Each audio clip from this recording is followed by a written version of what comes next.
আসসালামু আলাইকুম সবাইকে। কি খবর সবার? সবাই কেমন আছেন? আশা করছি সবাই অনেক বেশি ভালো আছেন। চলে আসছি নতুন আরেকটা টিউটোরিয়াল নিয়ে আপনাদের সবার মাঝখানে। আজকে আমি যাকে মেহেদি দিয়ে দিচ্ছি সেই মানুষটা একটা সময় আমার কাছে রেগুলার মেহেদি দিত। মানে আমি রেগুলার ভিডিও বানাতাম। তো এখন আমার সেই ধৈর্য কুলায় না যে রেগুলার ভিডিও বানাবো, আর এখন তাকেও আমার রেগুলার মেহেদি দিয়ে দেওয়া হয় না। মানুষটা হচ্ছেন আমার আম্মু। আম্মু আমার মেহেদির জার্নির একদম শুরু থেকে নিয়ে এখন পর্যন্ত প্রচণ্ড পরিমাণে আমাকে সাপোর্ট করেছে। আর সবচেয়ে বড় কথা হচ্ছে, যখন আমি আমার মেহেদির কাজটা শুরু করেছিলাম তখন থেকে আমার আম্মুকেই আমি মেহেদি দিয়ে দিই। ধরতে গেলে আমার প্রথম মডেল বা প্রথম কাস্টমার আমার আম্মুই ছিলেন। বর্তমানে ব্যস্ততা আর অলসতার কারণে আমার তেমন একটা ভিডিও আপলোড করা হয় না। আগে প্রতি সপ্তাহে ২টা থেকে ৩টা ভিডিও আমি আপলোড করতাম। এখন আমার সেগুলো কিছুই করা হয় না, যার কারণে হচ্ছে আম্মুকেও মেহেদি দিয়ে দেওয়া হয় না। দেখা যায় যে আমার মেহেদি উঠে গেলে আমি আমার নিজের হাতেই মেহেদি অ্যাপ্লাই করি। তো এই বিষয়গুলোর কারণে দেখা যায় আমি আগের দিনগুলো একটু মিস করি। কারণ আম্মুকে মেহেদি দিয়ে দেওয়ার সময় আমরা অনেক বেশি গসিপিং করতাম। কে কি হয়েছে, কিভাবে হয়েছে, কে কি করেছে, সবকিছু বিষয়ে আমরা মেহেদি দেওয়ার সময় কথা বলতাম। এরকম হাজারো স্মৃতি আছে মেহেদি দেওয়ার সময় আমার আম্মুর সাথে আমার।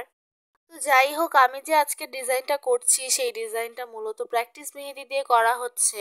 আর এখানে ছোট্ট একটা হাত খুবই বিরক্ত করছিল, সেটা হচ্ছে আমার বোনের হাত। কারণ ও প্রথম থেকেই আমার কাছে মেহেদি পড়তে চাচ্ছিল, আর আমি বলছিলাম যে আম্মুরটা শেষ করে আমি তোমাকে দিয়ে দিব। এই জন্য বারবার ওর হাতটা ক্যামেরাতে দেখা যাচ্ছে।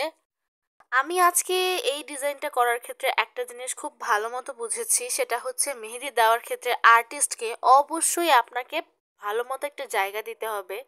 কারণ আম্মুকে যখন আমি মেহেদি দিয়ে দিচ্ছিলাম, মোবাইল স্ট্যান্ড, রিং লাইট সব কিছুর কারণে না আমি আর কি দেখতে পারছিলাম না যে আমার মেহেদির লাইনিংটা ঠিক আছে কিনা।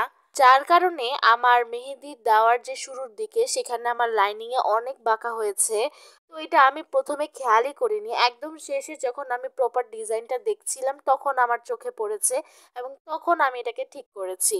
তাই আমার কাছে মনে হয় প্রত্যেকটা আর্টিস্টকে একটা ভালো জায়গা দেওয়া উচিত, একদম বরাবর বসার জন্য প্রশস্ত জায়গা, যাতে আর্টিস্ট নিজের জায়গা মতো বসে মেহেদি দিতে পারে। আজকে যে ডিজাইনটা করছি এটা কিন্তু খুবই একটা সিম্পল ডিজাইনের মধ্যে, যারা নন ব্রাইডাল কাজ করতে পছন্দ করেন বা যারা হচ্ছে গিয়ে সিম্পল ডিজাইন হাতে অ্যাপ্লাই করতে পছন্দ করেন তাদের জন্য এই ডিজাইনটা খুব স্ট্যান্ডার্ড আর খুব স্মার্ট একটা ডিজাইন। আমার কাছে মনে হয় খুব কোয়ালিটিফুল, এরকম লাগে আমার কাছে।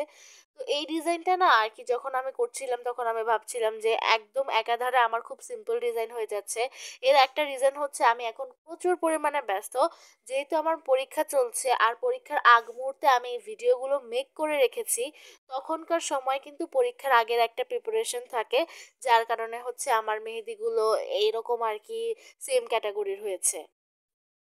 তো কথা বলতে বলতে আমি একদম ভিডিওর লাস্টে চলে এসেছি। যারা যারা এতক্ষণ পর্যন্ত আমার ভিডিওটা ধৈর্য সহকারে দেখছিলেন সবাইকে অনেক ধন্যবাদ। যারা যারা আমাদেরকে ইউটিউব চ্যানেল থেকে দেখছেন অবশ্যই আমাদের চ্যানেলটাকে সাবস্ক্রাইব করে পাশে থাকা বেল আইকনটাকে অন করে দিবেন। আর যারা আমাদেরকে ফেসবুক পেজ থেকে দেখছেন তারা আমাদের পেজটাকে ফলো করতে ভুলবেন না। সবাই ভালো থাকবেন। আর আমার আজকের এই টিউটোরিয়ালটা আপনাদের সবার কাছে কেমন লেগেছে কমেন্ট করে জানাতে ভুলবেন না। আপনারা সবাই কে কোথা থেকে দেখছেন সেটাও আমাদেরকে জানিয়ে দিবেন। এতে করে আপনাদের সাথে সংযুক্ত হওয়ার যে একটা আগ্রহ সেটা আরও বৃদ্ধি পায়।